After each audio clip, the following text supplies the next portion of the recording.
I'm so excited. This just came in the post. The delivery guy was so nice and he was so sweet and I am so excited. Let's open this up. So it comes with this little bit there because obviously I need to send it back to them. So it's got a little returns label and I guess this is my swab kit. No food or drink for 30 minutes. Okay, so they do say that when I send it off, they might not be able to get my DNA back to me because, you know, it might not be enough or it might have degraded somehow so they can't use it. It's gonna have everything on it. I'm so excited. That's crazy. Postage is paid and everything, so they've already paid for the postage. I don't need to worry about that. I just need to register the kit, otherwise it won't get processed.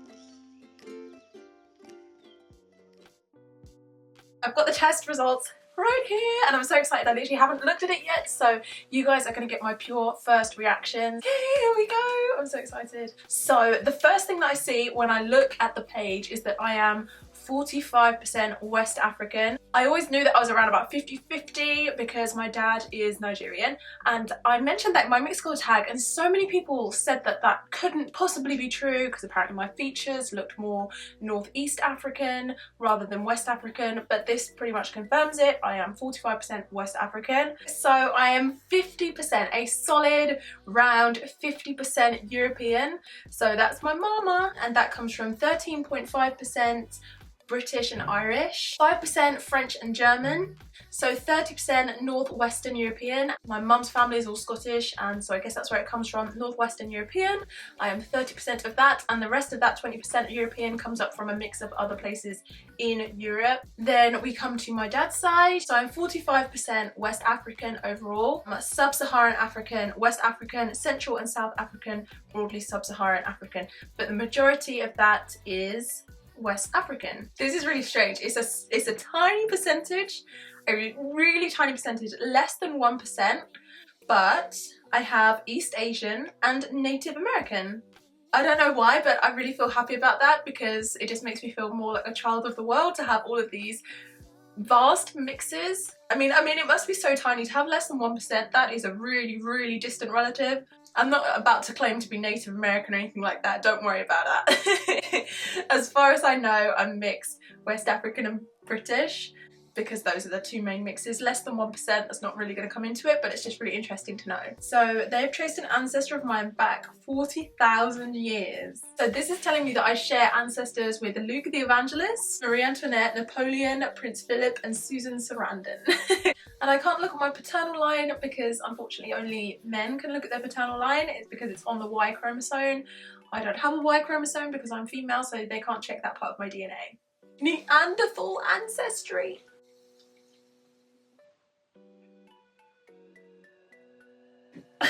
What? So they figured out whether I have got any Neanderthal in me.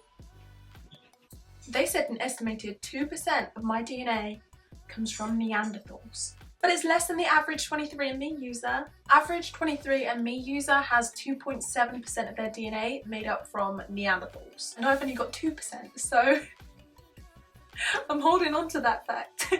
Okay, so now we have done the ancestry part and we're going to go into the genetic risk factors, allergies, that kind of thing. I'm actually really scared to look at this because it might tell me if I've got any health issues to be worried about in the future and that kind of thing. So here goes. Okay, I don't think that any of these are a problem. I've got 4 stars and I don't think it would give me a 4-star if it thought I was going to get sick. Like, surely 4 stars is a good thing, I hope. That's a little bit scary. So I just read that I carry the gene which is associated with higher risk of developing Alzheimer's disease, and that is pretty scary because I actually used to work for a charity called Alzheimer's UK. I learned how debilitating it is and how awful it is for families to go through that, so that's a little bit scary. There's still a lot of mystery surrounding Alzheimer's. They don't really know what causes it, they don't really know how to prevent it, but they're saying that this gene is linked to a higher risk of developing it, so I guess all I can really do is try to live a healthy lifestyle because they say that that can help. You know, I'm trying to stay positive. I just had to like reset the camera there because there was a lot of background noise going on, so I had to start filming again. As I was standing there, I was thinking, I don't know how I'm gonna put this when I go back on camera, and I'm kind of really proud of myself for looking at the positives in it, because through learning this, I have already resolved to kind of go after my dreams and to live life now and not wait. Because, you know, I might live for a long time, I might live until I'm 90, but I could start getting Alzheimer's when I'm 50. I might not be in control of my mind by the time I'm 60. It's really scary, but it's also kind of like, I really have to live life now, so that's what I'm gonna do. A lot of the reason why I decided to take the 23andMe test over some of the other tests is because they told me that they'd be able to get me the results of this test, and it's something I've always wanted to do ever since, I think, first when I saw Silver do it in 90210, and then again when Angelina Jolie did it, and it's the test to find out whether you have the breast cancer gene. Those are the results that I'm gonna get right now. And it's really scary. I don't have it.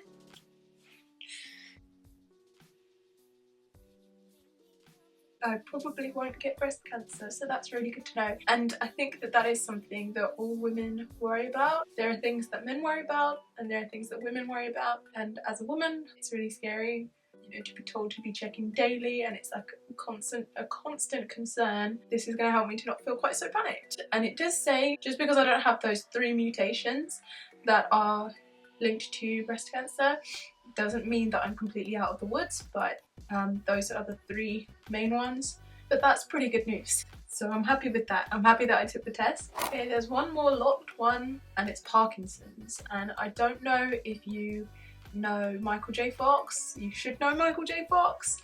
He was in the Back to the Future movies. He's an amazing actor, and he is really severely afflicted by Parkinson's.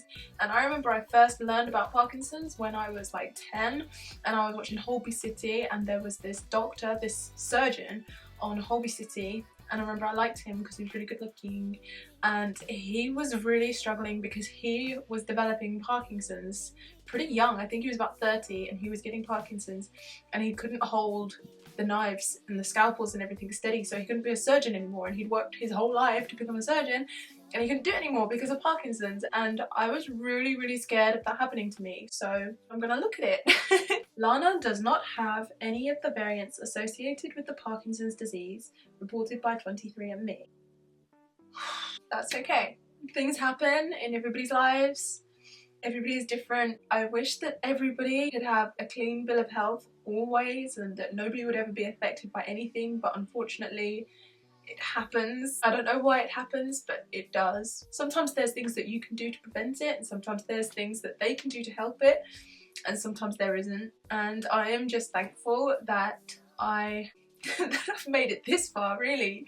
And I'm not saying that in a joking way. I am happy that I've made it this far. Lots of people don't make it this far, and the test is telling me that I don't have any of the variants associated with Parkinson's, so that is a good thing that I'm thankful for. And it's saying that I don't have any of the mutations that are largely associated with breast cancer, so I am so thankful for that. Yeah, then there's the Alzheimer's thing. I'm gonna live a good life before I have to worry about that, hopefully. I'm just thankful for the results that I've had so far. This has been a good test so far. Let's look at the rest. Antitrypsin deficiency, primary dystonia deficiency, all kinds of things. And for all of those, it says that the variant is absent. So I guess that means I don't have them. I don't know if I'm using the correct terms, but I feel like I am. I feel like I'm like a scientist now. Are you ready for me to spit some serious scientific medical terms right now? Familial